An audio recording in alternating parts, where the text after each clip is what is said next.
Bloomberg Audio Studios. Podcasts, radio, news. I'll start with the broad question that I think is on everyone's mind today, and that is, what the hell is happening? A liquidation is happening. John Authers is a columnist for Bloomberg who has written about markets for more than 3 decades. In other words, he's seen a lot, like the dot-com bubble bursting, the 2008 financial crisis, and, of course, the pandemic sell-off. Even still, I could have told you there was a risk that something like this was going to happen. I had no clue that it was going to happen now. Nobody else did either. it's been red, and more red across the board as stocks have plunged. The numbers were shocking even to market veterans. This is Monday, and I have to say, folks, it is looking ugly out there. Yeah, it's as manic a Monday as they get. Carnage, bloodletting, panic, mania, just some of the words that have been used to describe the rout in Japanese as well as Asian equities. European shares also sank. And when the opening bell rang in New York, the Nasdaq plunged 5% in seconds. Cryptocurrencies tumbled, and the VIX, known as the Fear Index, saw its biggest one-day spike in data going back over 30 years. We're at levels that we haven't seen all that often in the past 3 decades. I'm David Gura, and this is The Big Take from Bloomberg News. On today's episode, John Authers walks us through the market meltdown, what triggered it, how long it could last, and when to panic. So, John, you've been warning about a sell-off like this one for months. What did you see that worried you, that made you think that something like this was going to happen? Well, if you look at the Magnificent Seven... the big tech stocks. Yes, the very big tech stocks. They had started to be treated almost as though they were US treasuries, that these are very, very safe companies. And when you were worried about something, you bought even more Nvidia, Microsoft, Apple, etc. I'm not saying they aren't really great, incredible companies, because they are for the longer term. But the fact that they are as monopolistic as they now are should be a cause of some concern. It's highly unlikely they're going to be allowed to stay quite as powerful as they are. But that was plainly an overdone, overcrowded trade. Everybody could see this. Now is the time when it's started to come unpicked. And the unpicking accelerated after Apple and Amazon, Meta and Microsoft reported second quarter earnings. The key point was that they were priced for perfection beforehand. So it's not like the earnings were terrible. The critical point that people were looking for was, is AI going to pay off? Is it real? Already? Is it going to make money? Well, it'd be amazing if it didn't make money eventually. Yes, true. Like the internet eventually made a lot of money. People were expecting it in 2000 when the internet bubble burst. People realized they had been expecting it to make money far earlier than it could possibly do. That is the analogy. It's whether AI is actually going to bear fruit straight away. That is in question, I would say, from the earnings results we've had so far. I don't think we have proved that AI isn't going to make money for years and years. But these results we've seen would give cause to any CEO thinking in terms of really putting the boats out to invest in AI now. Adding to those concerns was a report that Warren Buffett, the Oracle of Omaha, had sold almost half of Berkshire Hathaway's sizable stake in Apple, about $75 billion worth of stock. We have Warren Buffett selling Apple shares, and we had a Bloomberg story telling traders, okay, maybe it's really not some cause for panic, but of course we have some traders panicking. But John said there's really no reason to panic, at least not over this point. He bought that stake mostly in 2016, which turned out to have been a fantastic time to buy it. Nobody ever took a loss by recognizing a profit. So I don't think it actually is terribly meaningful or any great reason to sell the stock. That Warren Buffett has done what you would expect him to do, but it obviously freaks people out. It's obviously a scary data point that happened to come out just when it did. But John told me what is worth paying attention to is what happened at several major central banks last week. On Tuesday, the Bank of England cut its target interest rate. Policymakers say they're satisfied they've gotten inflation under control. Then on Wednesday, the Bank of Japan increased its target interest rate in an attempt to slow economic growth. A few hours later, it was the Federal Reserve's turn. The central bank voted to keep its target interest rate unchanged.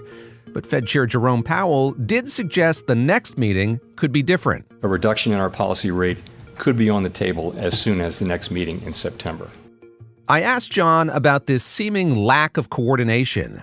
Was this haphazard unwinding the cause or part of the cause of the market turmoil? Yes. Central banks have started talking in terms of mountains, whether we were going to have a Matterhorn type rise in rates, which is almost immediately followed by a slope down, or whether you were going to get more of a table mountain where rates go up and then they just stay at a plateau for a long time.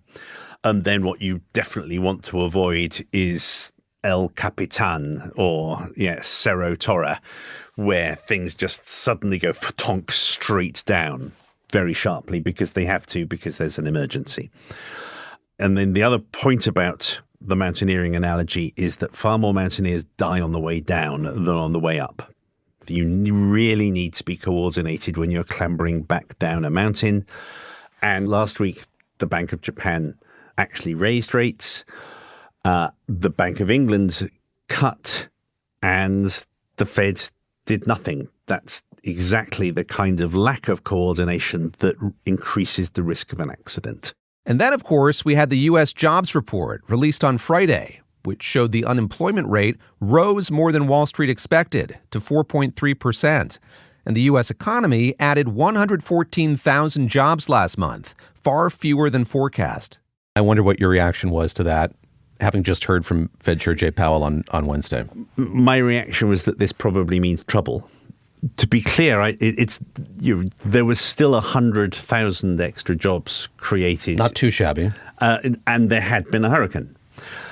And in Houston, which people were expecting to distort things, and the unemployment rate is still not much over 4%. This isn't a recession or anything like it thus far.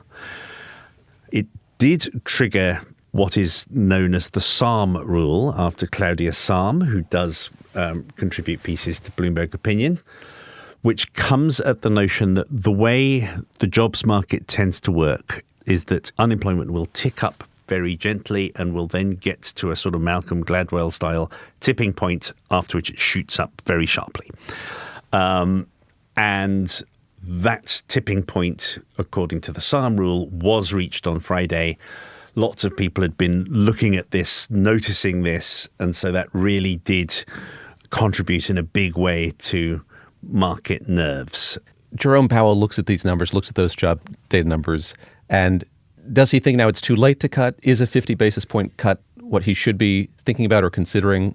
How do you think through what the Fed's next steps might be or should be? Okay, at the moment, the question is, do we really look as though we're running scared if we cut between meetings, which is what people out there are thinking? You can risk looking panicked if you cut between meetings. It's too big and clear an admission of error. My best guess is that unless the sell-off intensifies quite dramatically from here, not saying it won't, he won't cut until the next scheduled meeting in September. One other key point to bear in mind is politics. They've got to be very careful not to look as though they are trying to help the incumbent Democrats. I personally have never taken that argument terribly seriously. Jay Powell is a registered Republican, first appointed to his job by a Republican president. I am not inclined to take that terribly seriously. If there has been any reticence to cut, I think the market is now giving very strong cover for them to make a cut. Coming up after the break, John tells us the number one thing that would indicate there is more trouble ahead.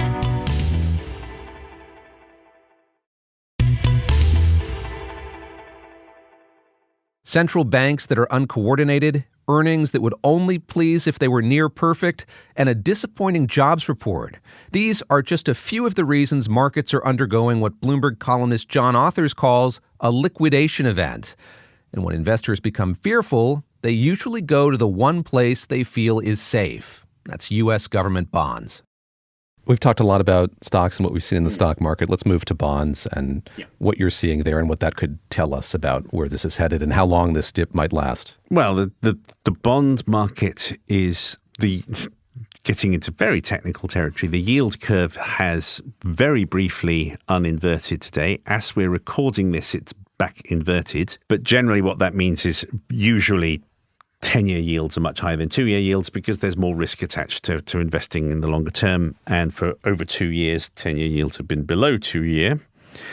That's generally a sign that you think there's a recession coming. When you reach the point of disinversion, that generally means rate cuts are right about to happen and a recession is just about to break out.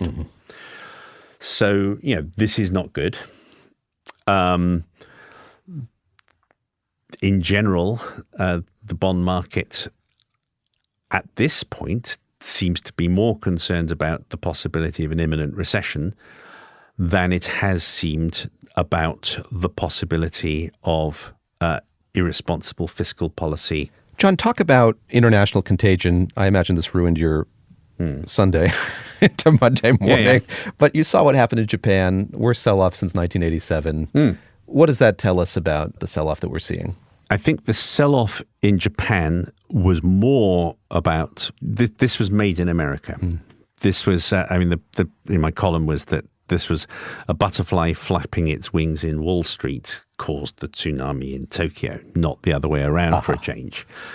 Basically, if you look, very many Japanese people, the strategy that has worked beautifully for a long time, if you're Japanese, is to buy stocks from elsewhere. And then as the yen weakens, you do even better.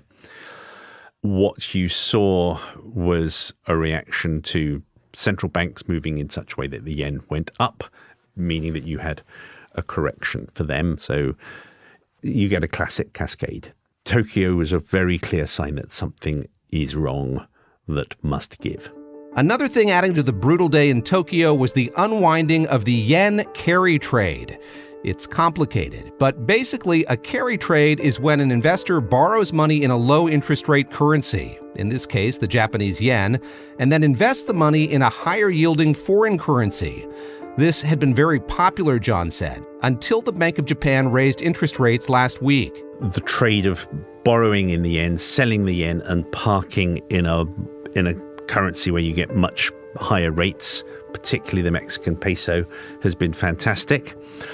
One of my favorite factoids is that for the century so far, you would have made more money in the yen peso carry trade than you would have done in the S&P 500, the US stock market. That is bonkers. It was obviously ridiculous that there was so much money to be made that way. Now the Bank of Japan has tried to shake things, and the result has been an absolutely massive bust in yen carry trades. For an investor who's panicking, I imagine your counsel would be stand pat. Don't do anything.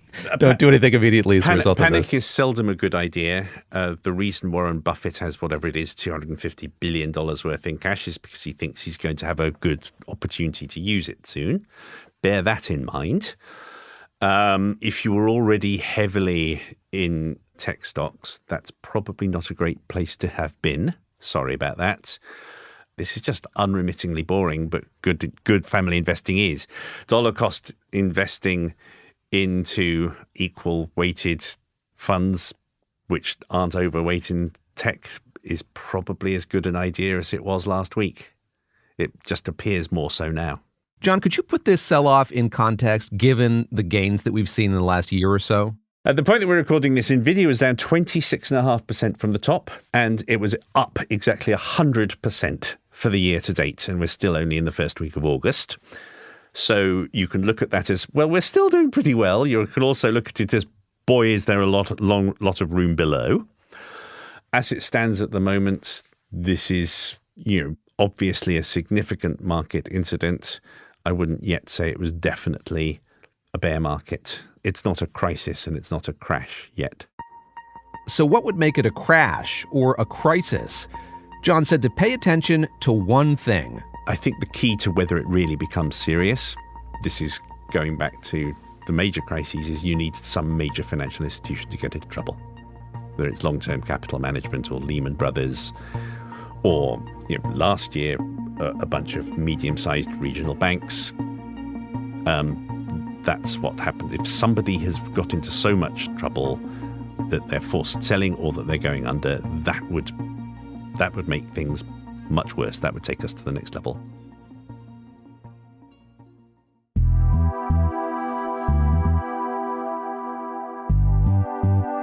This is The Big Take from Bloomberg News. I'm David Gura. You can subscribe to John Authers' daily newsletter, Points of Return, at Bloomberg.com, where you'll also find all our markets coverage. And we've put a link in our show notes to the latest episode of the Odd Lots podcast on the hidden forces driving the market sell-off, if you want even more information on what's going on. This episode was produced by David Fox and Alex Segura, who also mixed it.